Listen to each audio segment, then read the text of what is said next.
অনেকের নামাজের জন্য একটা পুরান জামা আছে, সিরা পাড়া, এদিকে হাত উঠালে এদিকে দেখা যায়, আছে না নাই? সবচেয়ে সিরা পাড়াটা রাখে নামাজের জন্য, কপাল পোড়া।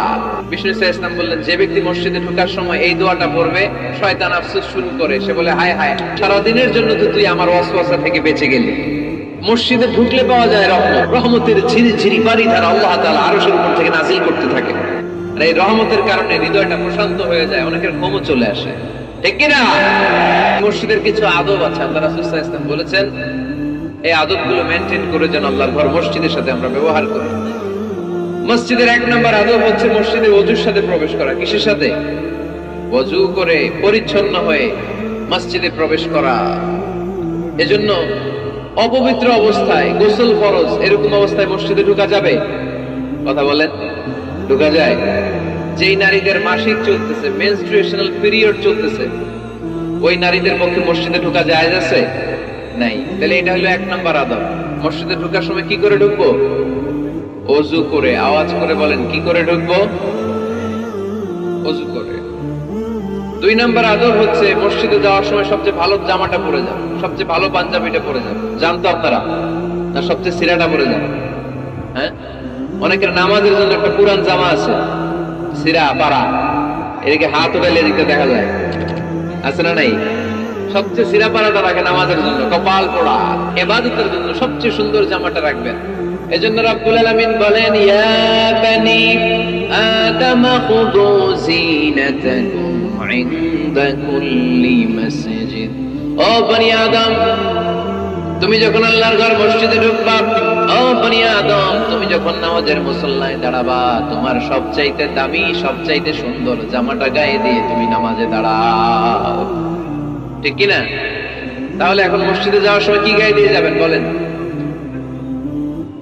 খিতা এখন ভাই, হ্যাঁ মাশাআল্লাহ, হ্যাঁ সবচেয়ে ভালো কাপড়টা আয়রন করে, পারফিউম মেখে তারপরে আমরা যাব। রাজি আছেন তো? তিন নম্বর আদব হচ্ছে মসজিদে ঢোকার সময় বাম পা দিয়ে ঢুকতে হয়।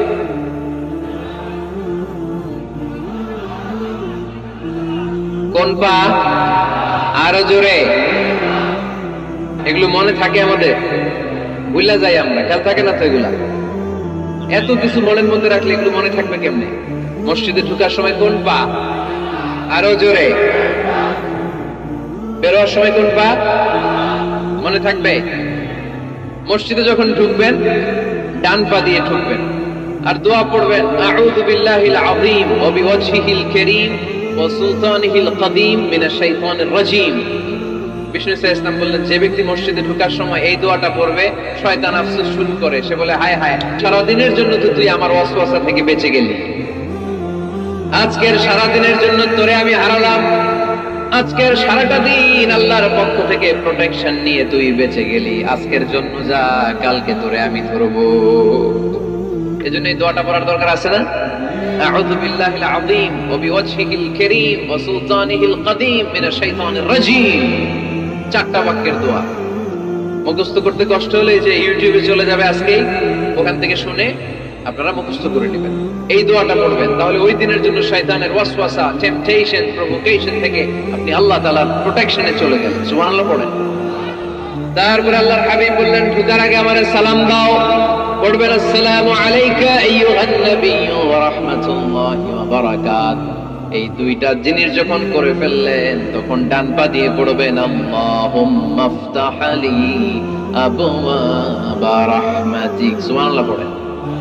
আল্লাহুম্মা আফতাহ লি, ও আল্লাহ আমার জন্য তুমি খুলে দাও, আবওয়াবা রাহমাতিক, তোমার রহমতের দরজা। তার মানে মসজিদে ঢুকলে রহমত পাওয়া যায় কি যায় না? মসজিদে ঢুকলে পাওয়া যায় রহমত, মসজিদের বাইরে রহমতের কথা আল্লাহ বলে নাই। মসজিদের ভিতরে রহমত। কোথায় রহমত? কোথায়? মসজিদের ভিতরে রহমত আছে না? তার প্রমাণ, মসজিদে ঢুকলেই শান্তি লাগে কেমন জানি, আর ঘুমে ধরে। মসজিদে ঘুমাইছেন কারা কারা দেখি?